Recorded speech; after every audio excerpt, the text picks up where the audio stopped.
Hello बच्चों, let us see the question. The question says that there are n urns, each containing n plus 1 balls, such that the ith urn contains I white balls and n plus I minus 1 red balls. Let ui be the event of selecting ith urn.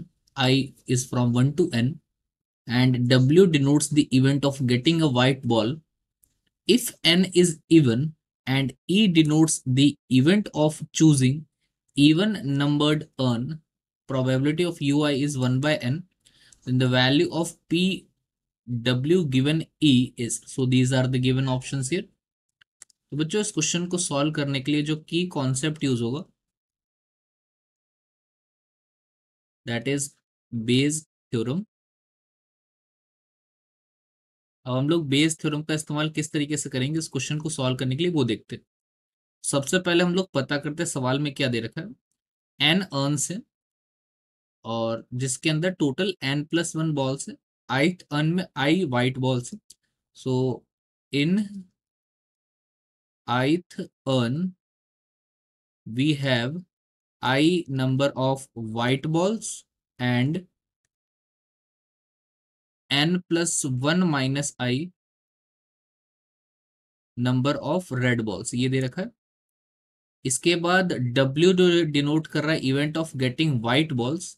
n even है here n is even, और ई जो event है वो denote कर रहा है choosing even numbered urn. Probability भी हमें गिवन एक probability of U I that is 1 by n, यानी कि फर्स्ट अर्न को सेलेक्ट करने की प्रोबेबिलिटी, सेकंड अर्न को सेकंड सेलेक्ट करने की प्रोबेबिलिटी, टिल nth अर्न को सेलेक्ट करने की प्रोबेबिलिटी सब इक्वल है that is 1 by N.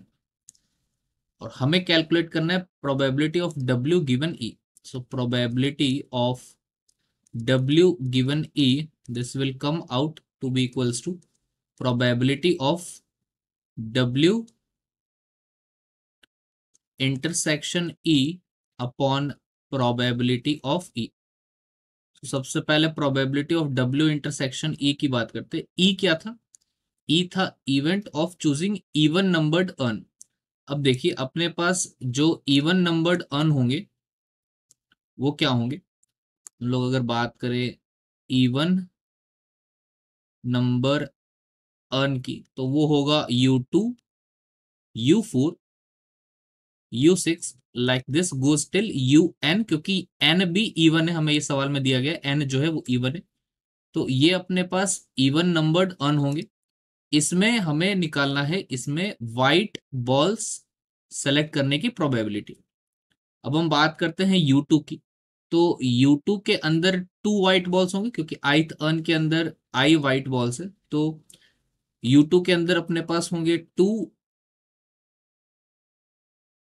Balls, 2 white balls.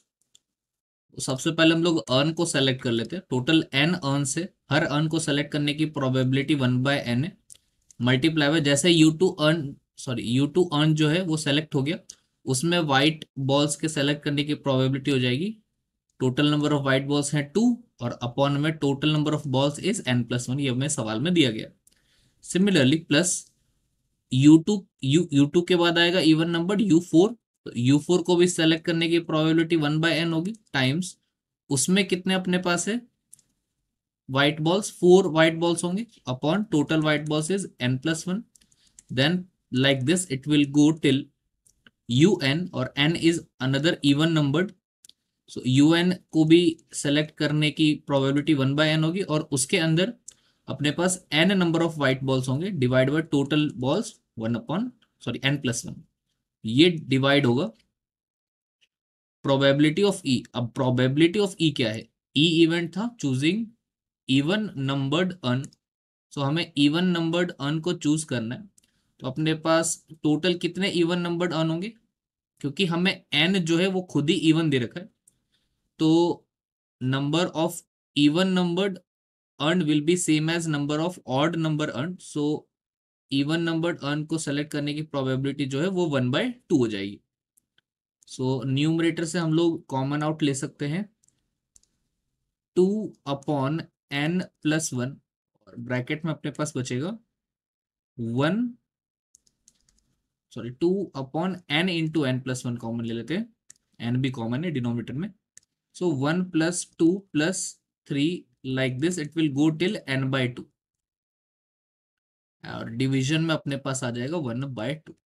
तो 2 सबसे ऊपर चला जाएगा, it will be 4/n × n+1 और ये जो ब्रैकेट में है ये पहले n/2 नेचुरल नंबर का सम है। तो जैसा हम जानते हैं कि पहले n नेचुरल नंबर्स का सम जो है वो होता है n × n+1/2। तो यहाँ n की जगह हम लोग n/2 पुट कर देंगे। सो n/2 टाइम्स n/2 + 1/2।